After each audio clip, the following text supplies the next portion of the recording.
So if you can't beat Russia in Ukraine, and if you can't reindustrialize, then what can you do to protect the petrodollar and your financial system?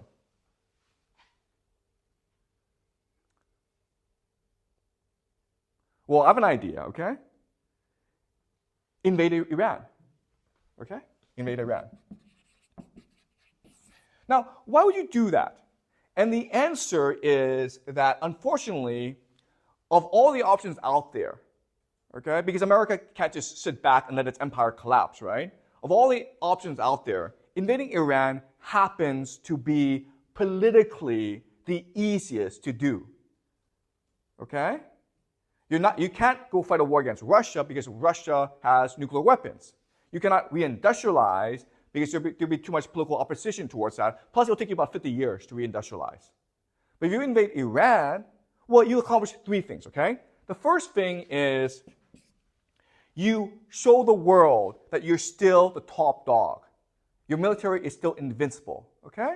So if you're a foreign investor in America, you have $1 trillion US, you feel safe, okay? You don't think the US dollar will collapse. Okay? That's the first thing. To show the world that America is still the world's foremost military power, therefore the US dollar is safe, okay? Second is oil, right? What is the US dollar based on? Oil, right? Well, if you control oil, then you don't have to worry about people abandoning the US dollar. Okay, does that make sense?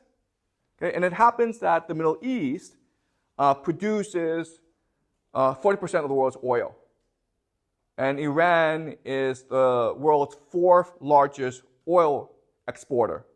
But when you take over Iran, you also control Iraq as well. You control that entire area, okay? And the third thing about invading Iran is trade, okay? So that area, most of the world's trade has to pass through that area, right? So invading Iran would allow you to control the world's shipping lanes, okay? So that would be the theory behind invading Iran, okay? But the motivation would be to save the American empire. Because if Putin wins in Ukraine, then America is going to look weak.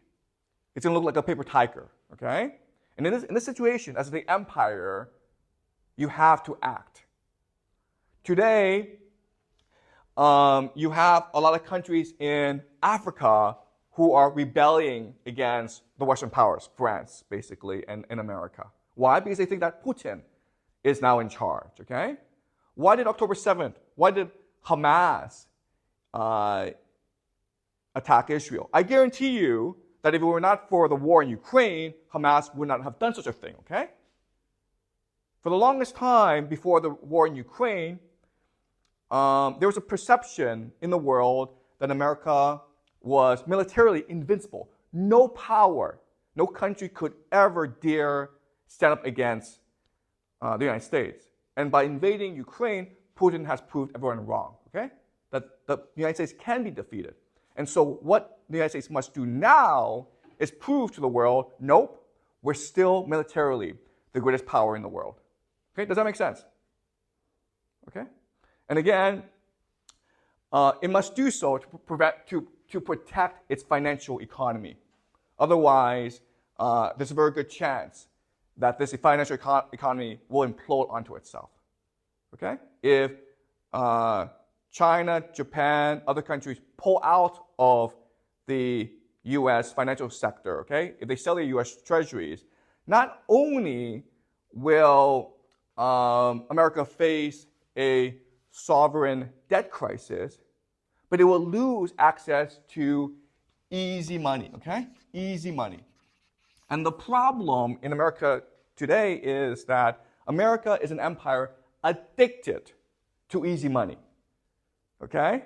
People are so used to just sitting around and making millions of dollars that they cannot imagine or tolerate a day when they would have to go back to working hard.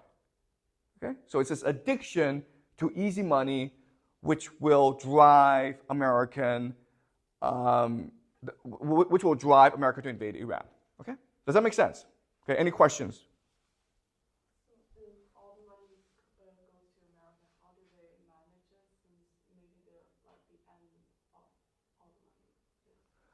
Okay, so all this money coming to America, how is it managed? Okay, so this is actually very complicated, okay? Because again, the financial sector is very large. But if you have US dollars, then your options are you can invest in the stock market, you can invest in houses, okay? The problem today is because there are too many rich people in the world, and all this money is going to America, all assets are bubbles now, okay? So the irony of all this is that you feel that your only option is to invest in America, but when you do this, you're actually losing value. Okay? And that's why the system is not really sustainable.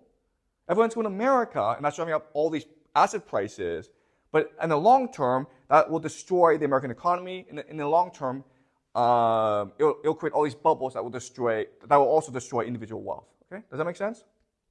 Any more questions? So, like, if America loses the war in Iran, then other countries will lose even more confidence in America, so their system will completely fall apart.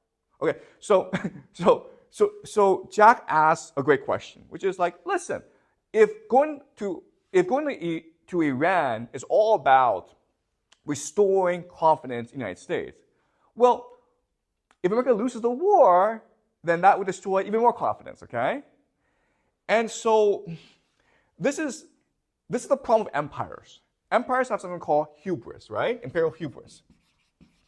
Which means that they cannot imagine the possibility of losing a war, okay? So why is that? Okay, there are two reasons, okay? There are two reasons. The first reason is that what an empire is, it's a force that imposes reality onto others, okay? An empire makes you see the world the way the empire wants you to see the world.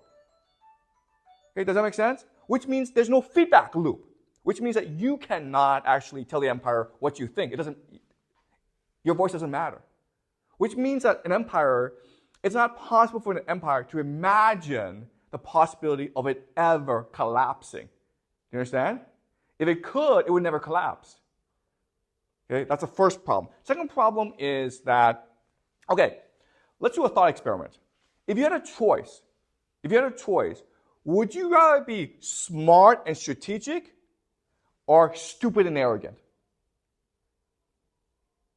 If you had a choice in an ideal world, would you rather be smart and strategic or stupid and arrogant? Okay, the answer is stupid and arrogant because it makes you feel good, okay? Stupid people feel good about themselves, right? Smart people get depressed. They doubt themselves. They question themselves, and that makes you feel bad. Most people in an ideal world would want to feel good about themselves always, okay? So when you are an empire, you want to be stupid and arrogant because it makes you feel good. Okay, does that make sense? Okay? But that's why empires collapse, because once they have too much power, they become stupid and arrogant. And they refuse to consider the possibility that they could be wrong. Okay? Does that make sense, Jack? Okay? Any more questions? Did the empire start when they start to trade with the world, or when the bubble started? Okay, the American empire has been building for a long time. Okay, so you can make the argument that the empire really started after World War II, because now America controlled half the world. And then it became dominant after the end of the Cold War, when the Soviet Union collapsed. And at that time, okay, before the collapse of the Cold War, America had to behave itself. And the reason it had to behave itself was it wasn't afraid of the Soviet Union, it was afraid of communism, right? That's why from 1950 to 1980, they treated their workers so well, because they were afraid of a worker revolt, right? So the real threat was not the Soviet Union. The real threat was communism as an opposing ideology to capitalism. Unfortunately, today, there's no opposing ideology towards capitalism, okay? And that's why America can do what it wants. It does not fear any enemies. It does not fear internal revolt. Okay, does that make sense? Okay, all right. So I'll see you guys next week.